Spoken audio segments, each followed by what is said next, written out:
Hey y'all, welcome to Paige's Perspective, where I spend a short period of time to help bring a bit of hope to your life or inspire you to make some shifts in your mindset that may benefit you now and your future. During this week's call with the Wheelies enrolled in the Independently Strong course, we had a member make the statement that your partner is supposed to complement you, not complete you. God, I freaking love this. And I just want to give my perspective on this topic for the week. What's it mean and how does it apply in your life? When we think someone is meant to complete us, this can imply that you're not a whole person or you're not fulfilled on your own, which then can lead to emotional dependence where you rely on your partner for your sense of self-worth. You might lose your individuality because you put the relationship over your personal goals, your interests, your needs. But if we shift our minds to recognize that our partners are meant to complement us, we can begin to make changes to make ourselves whole. But what does it mean to have a partner who complements us? It's someone who enhances our lives, someone who adds value. They support you, they encourage you, they bring the best out of you. They appreciate your individuality, your strengths, your interests, and they encourage you to pursue your own freaking goals. Both partners bring their own strengths and qualities to the relationship. So in healthy relationships, there's self-sufficiency. Both of us should feel complete and fulfilled on our own. And this goes along with how I like to encourage others to learn how to be okay without their partner. In healthy relationships, we come together to share our lives, not to fill a void. A healthy relationship involves interdependence, which we discuss this concept in our course, and it's where both partners support and rely on each other without losing your sense of self. Partners should provide emotional support and encouragement, help each other grow and navigate in life, and go through the not so fun challenges that life brings occasionally. The relationship should be about mutual growth and enrichment, where both of you thrive and develop together. I know in these relationships, complementary and interdependence isn't the reality. The power imbalance is real and can make it super difficult to find ourselves again when we have a partner who is not supportive of our growth and development, and they aren't even growing themselves. They're going to throw a fit when you start becoming whole because it means they're losing control of you. So how does one become whole again when you feel like you've lost your identity and yourself? You're going to begin to shift your energy from focusing on your partner and the relationship to focusing on yourself. And yeah, I know you've heard this before and it may feel icky because you're in a relationship and you feel like you need to put your partner first or your marriage first and all the things. Or you feel like you have the power to control your relationship and you want to nurture it. I have to be real here for a second, y'all. If you have a partner who is in active addiction or alcoholism, they're not concerned with the relationship. They're concerned with getting effed up. The only reason they'd be concerned with the relationship is because it's comfortable to have someone who puts them first. It's comfortable for someone to take care of them. But if we're taking care of them before we take care of ourselves, we will become lost as individuals in the relationship. So I want you to figure out what your dreams are. What are your goals? What are your values? And I'm talking about personal dreams and goals and values, not just the dreams or hope that your partner will get help and that your life will, you'll live happily ever after. That's putting your value into your marriage or partnership instead of putting it into yourself. You're allowed to take time to read, listen to podcasts, listen to books, go for a walk, have a movie night or dinner by yourself. Find a new hobby. Eat a different meal than your partner if you have a different preference. Have a career. Grow your career. Have a purpose besides your relationship. It's hard. I know. It is very difficult to try to become whole again when you've been carrying a relationship all by yourself for years. But it's necessary. It's necessary to be your own person without your partner. And healing is part of becoming whole. Learning who you are at your core and figuring out what you want and need in this life as your own person. not what your partner wants. So for me, I was so wrapped up in Matt and his shit for years. Like, I forgot who I was. I wasn't living by my values. And when we don't live by our values, we will lose ourselves. We have to find our values again.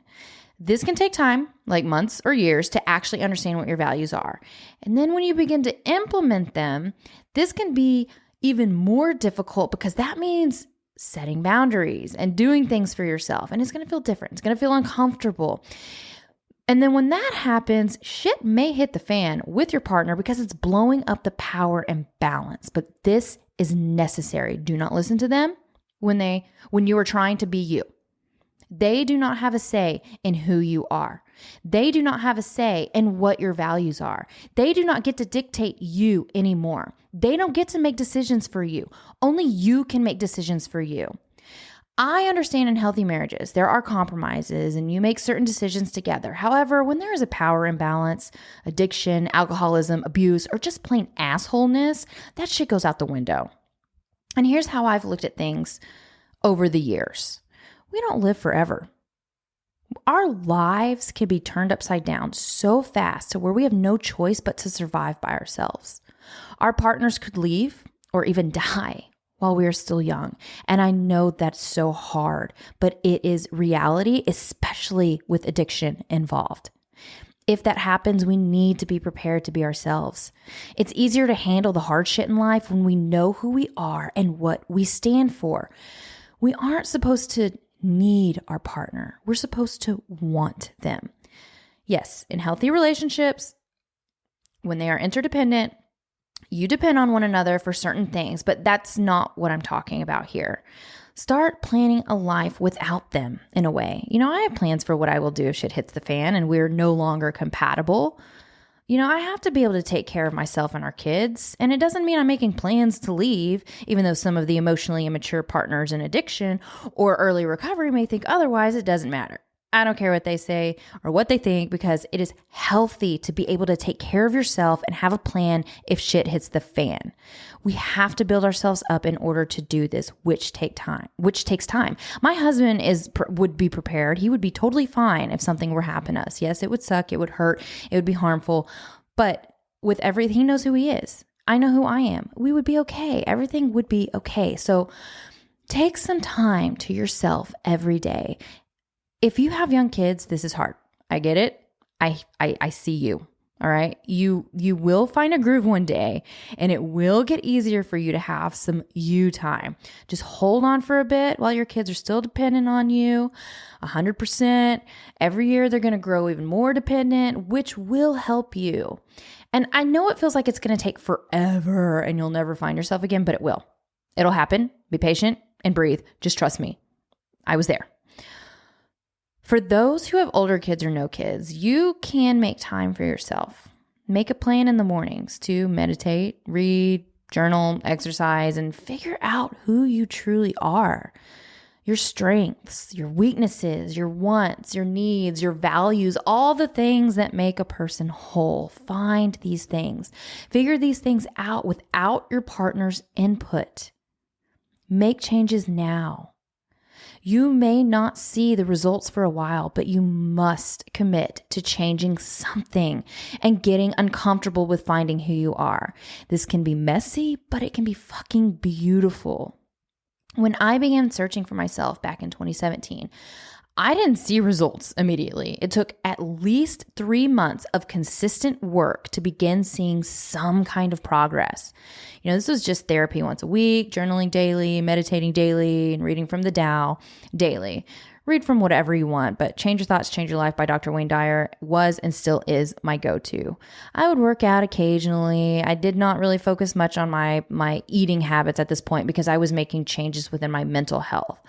I worked on shifting my mindset for years, figuring out how to trust my instincts, how to be a whole person without needing my husband. Making big changes in your life is much like a weight loss journey. It's discouraging, it's hard, and you don't see much change for a while. But investing in yourself, education, mental health, growth, and becoming whole may be slower than a weight loss journey. It takes a lot of patience and consistency. Doing a daily routine for a week may be a massive change for you because it's new and it's becoming discouraging when you don't feel whole quickly, like when you're not recognizing any changes, but you have to trust this process. Nothing changes if nothing changes, and we need massive change in order to grow and feel whole. This episode is meant to help you shift your focus and energy onto yourself so you can be okay as an individual. We cannot love anyone else until we truly love ourselves. This means loving our flaws in the process of change. Learn from our flaws, grow from them, knowing our strengths and being able to utilize them in healthy ways. I know many of us feel unlovable because of the trauma we've endured. You are not unlovable. You are an individual who is capable of love, but it's important to love yourself for any relationship to be healthy. The relationship with ourself is the most important relationship of our life. This is one of the reasons why we created the Independently Strong course. It's meant to help you find yourself and become more whole. Remember, we are meant to complement each other, not complete each other. That's all I have for this week. So until next time, I'm Paige. Bye.